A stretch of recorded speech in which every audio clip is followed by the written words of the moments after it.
Hello, hello, hello. It is Wednesday. I hope this video finds you well. I am Josetta Yvonne, your abundant life and divorce coach, coming on for a quick moment with a quick message.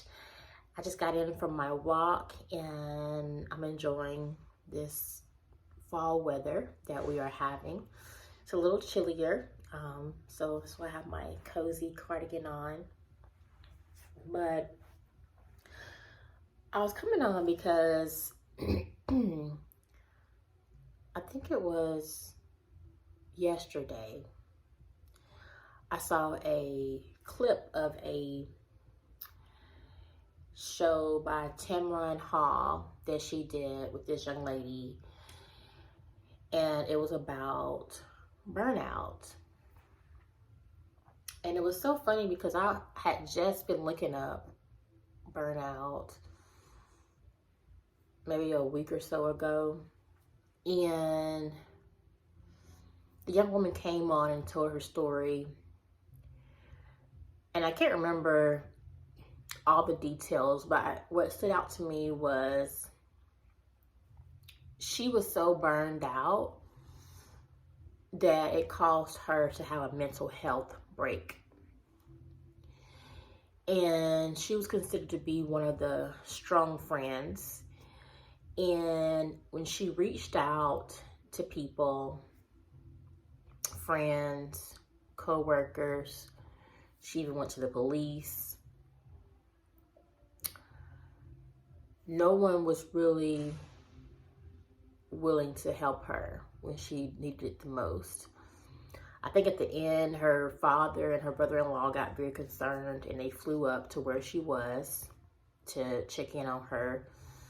And she said one of her co-workers sent a car for her, I think when she was coming out of the police station, because she just felt so off, something was going on with her.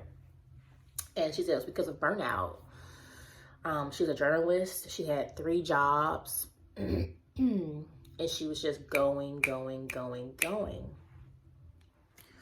Well, her story really reminded me partially of my own. And I think a lot of people felt it during the pandemic. A lot of people got burned out, which is why I think so many people are, very much outside, very much going on vacation, very much trying to live a softer life and trying to do more with less. And I don't know about you guys, but during the initial start of the pandemic in 2020, before it started, many of us had, a very full life. It was jam-packed, but we had ways, we had outlets to decompress. But when the shutdown happened in 2020, I know for me, I started to be on all the time, it felt like. Especially if you have children that were itty bitty up into grade school, you were very, or you were having to be very hands-on with their schooling if you weren't, someone that had to go outside the home and work. So for me, since I had an office job, I had the option to work from home, but I also was having to navigate school with my son. And so, whereas my typical mornings, I would be able to drop him off at school and go work out, and then go home and start my work, and then go to lunch with some girlfriends, and then get back to work. all of that changed. Those outlets were gone because I spent my morning making sure he had breakfast, making sure he was online for school, making sure he logged off and went to his next class that was online, making sure he submitted his homework that was online, making sure he knew how to use a computer in first grade and second grade to attach things.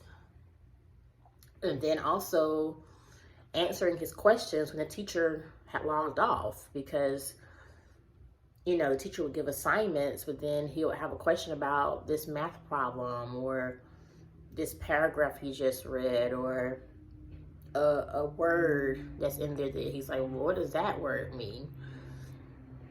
So while that was going on, I was trying to answer phone calls for work and do my meetings, my bi-weekly meetings, and read contracts and prepare proposals. And the things I didn't get done, I stayed up late into the night doing. And sometimes I would stay up even later to ensure I had a head start the next day, because I knew that morning I would have to start back over again with his classwork. And then also you're the PE teacher, and you understand, like, just so on, so on, and so on. And so before you know it, you are feeling burnt out.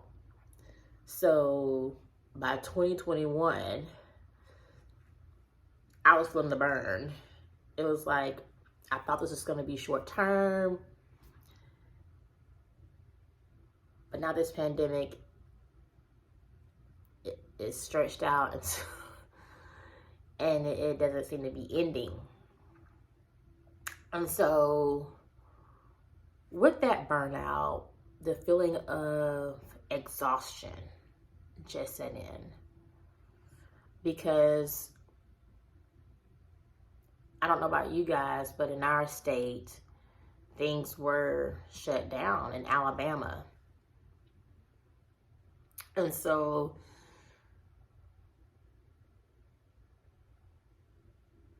I think since we were so serious too about what was going on, you didn't want to risk going out either, or hanging with friends, knowing that you had children at home. And so with all of that, like I said, exhaustion sets in. I know for me, with my burnout, sometimes my heart would beat super fast because I think about, oh my gosh, did I do this? Did I do that? I would lay down in bed at nighttime. My mind would start, like thinking about all the unfinished things. And then sometimes I would go back to work downstairs on my couch, because I would be like, did I get that lease in? Did that expiration? When is the expiration for that? Did I send them an email for renewal? It would just be things going on and on in my head.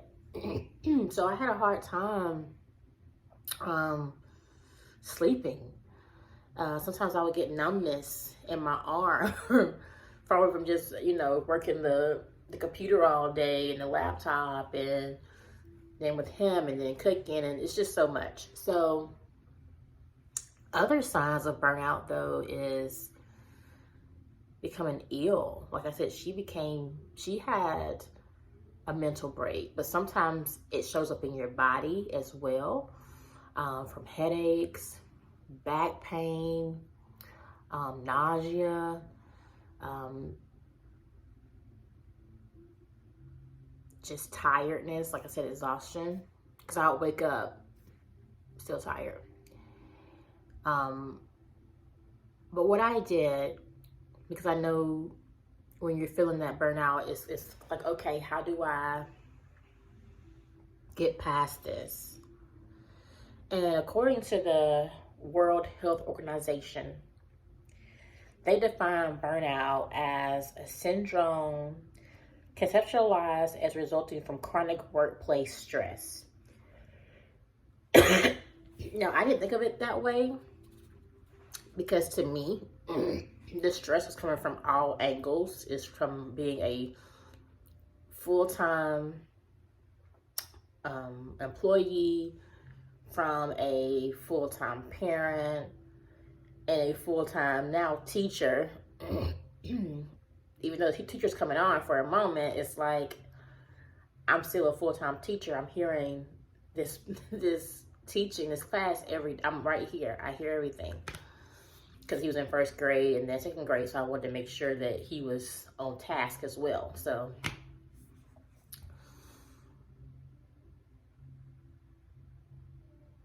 I started to think to myself, well, I sat back and I had to ask myself, what is overwhelming me?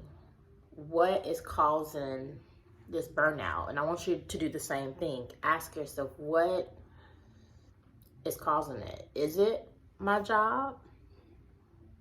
Is it the workload? Do I have too many projects?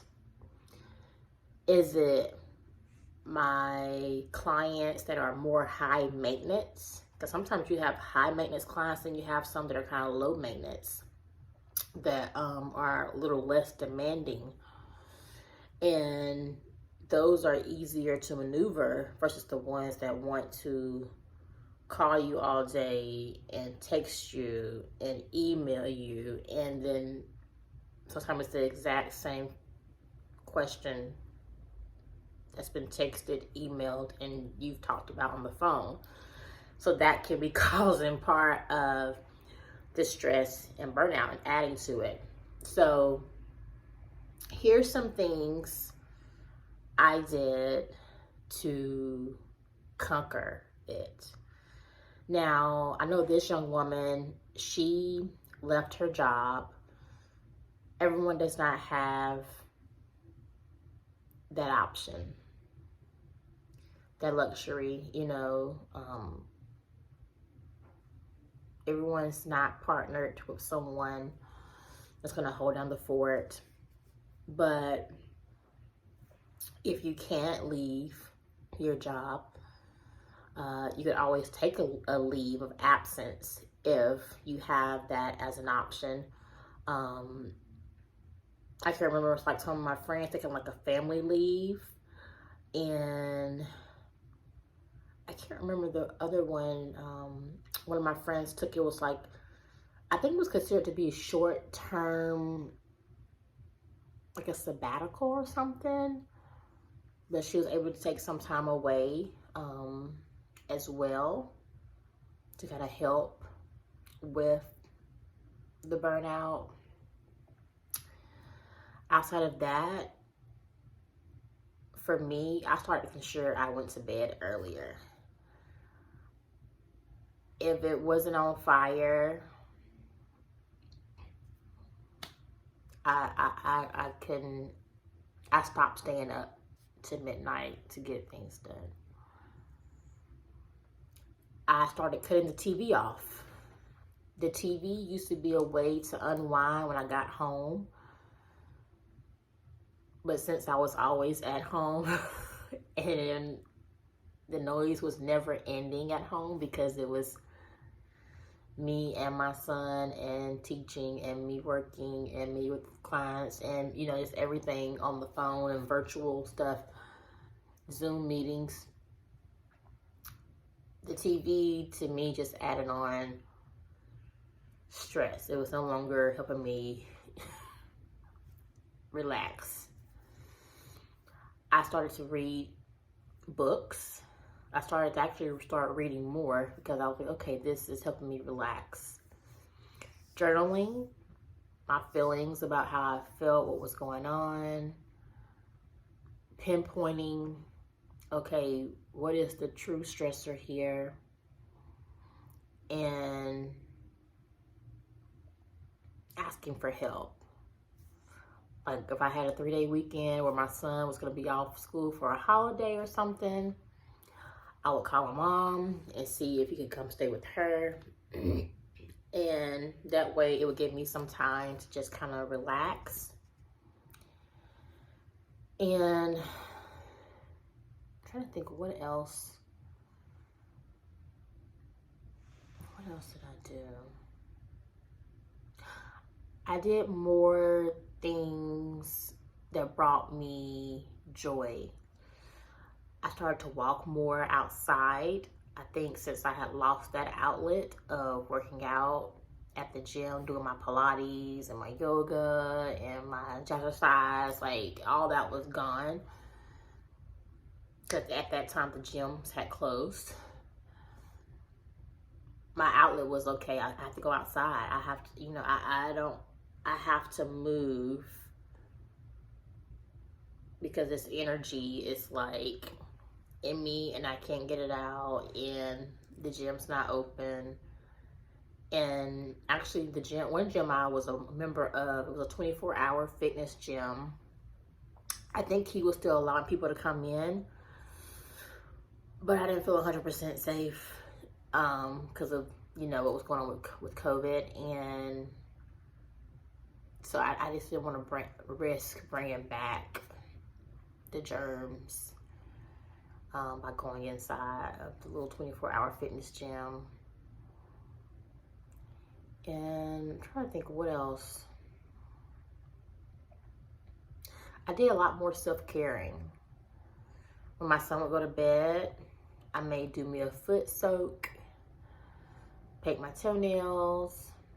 I may buy my favorite, some of my favorite foods and put them in the freezer since we couldn't really eat out at restaurants. My favorite bottle of wine or something. I just really focused on trying to decompress myself to get the overwhelm away.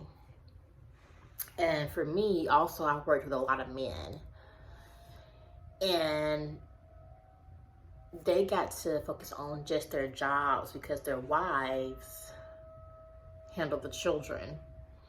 But in my case, I am the woman. I am handling the children, but I'm also working. So I made sure I kind of explained that as well to my director and some of my coworkers. Like, if I'm not as responsive or getting back to you immediately, it's because I also have a child here that I'm working with on first grade work, and everyone seemed to be pretty understanding of that. The clients were a little different, but my immediate coworkers were okay. We got you, understand. Do you need us to help you with anything? And I would tell them, I'll let you know. And sometimes I did. Sometimes I did reach out and say, hey, can you take care of this for me? I can't do it. So never feel bad about feeling burned out. It is something many people are experiencing. Some people are experiencing it prior to the pandemic, but it's something that you do not want to go too far without acknowledging it and stepping back from it, because what will happen is it can get worse, and you don't want it to get so bad like that young lady on the Tamron Hall show, where it becomes and creates a mental health issue. And then,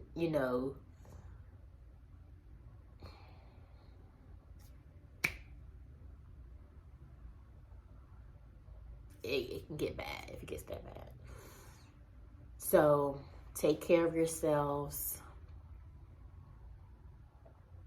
Listen to this again if you need to, but burnout is real. You can recover from it, but you may need to reprioritize what is most important. And for me, it was my son. I can remember D.L. Hughley said,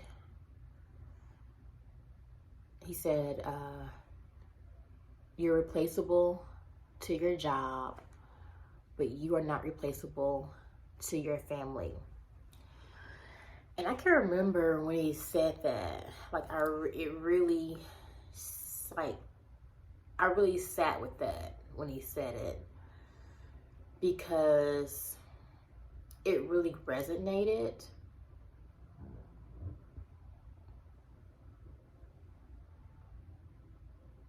Because your kids see you as their everything almost, you know, especially when they're little. As they get older, they're not really studying you.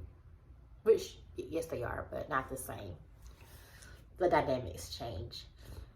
But to them, you are irreplaceable. And you are, because you are their parent. You are the person that brought them into this world. You are the one that is caring for them, taking care of them. So they need you to be well, and they need you to take care of yourself. So I hope this message helps. Take care of yourself. Take a step back. If you need to, ask for a demotion. You know, if you can't be a director any longer, ask to be just the manager. If you don't want to be the manager anymore, ask to be supervisor. If you don't want to do that anymore and you can't handle it, say, okay, can I just be an administrator or an analyst? You know, like, you may have to temporarily take a step back. It's not permanent. It's just until you get over this hump, over the burnout that has occurred. Because you don't want to permanently damage yourself, damage your nervous system, your immune system, where it crashes because it's just so much stress on you. You don't want to do that. But yes, I hope, I didn't mean for it to be this long. Anyway, let me get off and get back to work. You guys stay in peace, stay positive, stay empowered. I love you. Take care and have a great Wednesday. Bye-bye.